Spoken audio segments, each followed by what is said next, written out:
Sound TV channel. Hope you're all staying safe and well, or welcome if it's your first time. Where have you been?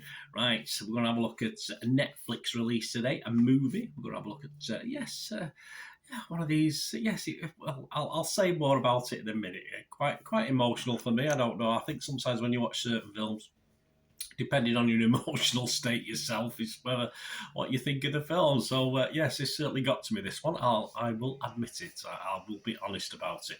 And today we're going to have a look at something called True Spirit. Please, if you are new to the channel, push that subscribe button, push the bell notifications. Everything film and TV, lots of reviews, information blogs, even the odd quiz thrown in as well. Obviously, it's special times. There's one between Christmas and New Year, so seek that out if you get a chance. And please, if you are pushing buttons, or if you've already pushed that button, if you can, I'm trying to get between 10 and 15 minimum likes for these film and TV vlogs, so you can give us a thumbs up. Be very appreciated. Thank you very much. Right, True Spirit, 109 minutes. PG rating, an Australian biopic, this one. Directed and co-written by Sarah Spillane. The film is based on the true story of Jessica Watson, who's played by Tegan Croft in this, an Australian sailor who awarded the Order of Australia medal. So why was that happen? Why did that happen? For attempting a solo global circumnavigation at the age of 16. So I didn't know the story before this, so I tried not to read too much about it. It's always nice to watch a film and a story and not know that much about it, and find out after. Obviously, it's dramatic license, isn't it? It's never going to be real. It's not a documentary. We'll talk about that in a moment. There is one out there. So I just watched it for the sake of it. This is based on the book True Spirit, the Aussie girl who took on the world. Of course she did.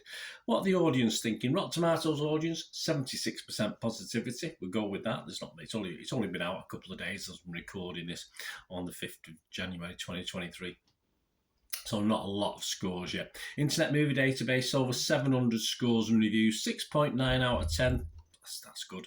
86% positivity, and it's released in select theatres on the 26th of January 2023 in Australia, and made available globally for streaming on the 3rd of February 2023 on Netflix. That's where you can watch it. So as well as Tegan Croft, we've got Alia Brown playing the young Jessica Watson, Cliff Curtis as Ben, Anna Paquin as Julie, Josh Lawson as Roger, Bridget Webb as Emily, Vivian Turner as Hannah, Stacey Clawson as Tom, and Todd Lasant as Craig. Not many familiar faces to me. You might know them if you watch Australian and New Zealand TV, etc., but certainly not familiar to me. So the audience seemed to like it. What about the critics? Well, Rotten Tomatoes, approval rating of 73%, so that's the positivity rating. Only 15 reviews, so not a big, massive amount. And it scored, though, a pretty lowly 5.8 out of 10, a little bit disappointing. We'll talk about a couple of the critics, so not personally, but the general vibe I'm getting from them. That's 11 fresh and 4 rotten. So for that sort of split, it's quite a low score. Luke Buckmaster from The Guardian here in the UK said, it's impossible to predict how any title will fare on the streaming platform, but I was surprised that this one isn't quickly lost in the algorithms. Luke, very mean. Nicholas Rapold from the New York Times said, the message of manifesting your goals reigns supreme, which is great, but it's worth mentioning that Watson's willpower benefits from the privileges of financial security, family support, and a curmudgeonly turned selfless coach. Oh, Nicholas, I just don't know. Stephanie Zacharek from Time magazine said, True Spirit makes freedom on the high seas look like fun, a far cry from staring at a screen in your bedroom waiting for your life to begin. It certainly didn't make it look like fun all the way through, Stephanie, but I appreciate the positivity. Noel Murrow from the Los Angeles Times, give credit to Spillane for making sure this movie isn't about heartwarming highs, but about the hard work it took to reach them. Absolutely, I agree.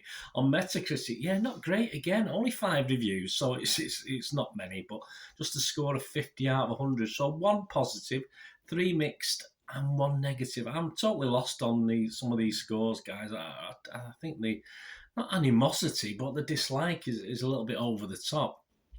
Right, on to my thoughts. I'm going to give this 8 out of 10. I'm sorry, it worked for me. I like an uplifting film, and the actor and character and the leader are always totally likeable, as some of the co-stars as well. I'm very investable, which does help in a sort of film like this. some of the critique I just thought was a little bit personal to not to the film itself, but to the actual story. Which, yes, okay, you're never alone these days. It's not like the old. I remember back in the '60s when these British sailors were sort of sailing around the world. Sir Francis Chichester, there's a name from the past.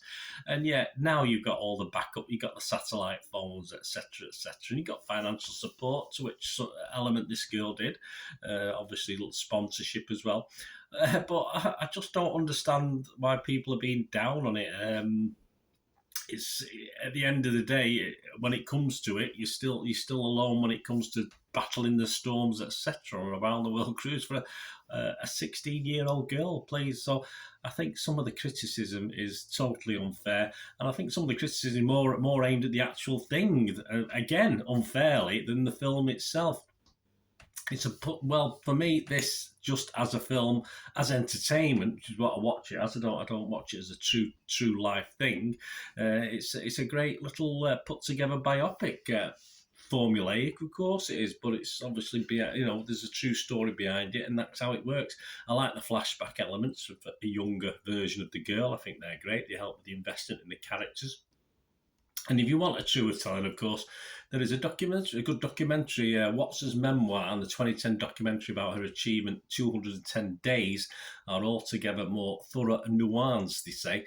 Look at this story. So if you want to read up on that, listen up on that, go and watch that and read the books, etc., why not do it? But as far as entertainment on the screen, this hit the spot for me. The 109 minutes flew by. I wanted more, and that's a good sign.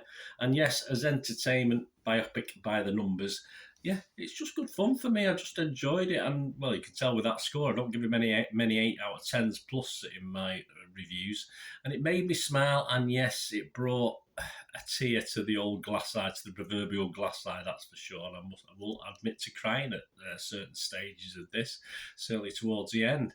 And that's all I can ask in this sort of film, which, as I said, it's not a documentary. It's based on true events. There's going to be poetic, dramatic license, of course, but that's all I can ask from a tale of bravery, and that's what it is. It's a tale of bravery, whether you like it or not, and obviously some of the critics don't, but hey, I do. So there you go. I thought it was excellent. So let me know what you think, guys. Anyway, as I say, I think some people have been a little bit unfair on the film and been a little bit unfair on real life. I say I don't know the ins and outs of it. I've not gone away and read the books or watched the documentary, so I might do that and find out. But as it is, I'm reviewing this film, and as a film, excellent stuff. So let me know what you think, guys. Please, until we meet again, that's one thing, don't I? Please stay safe, everybody. Watch it be going out on those boats as well. Bye for now.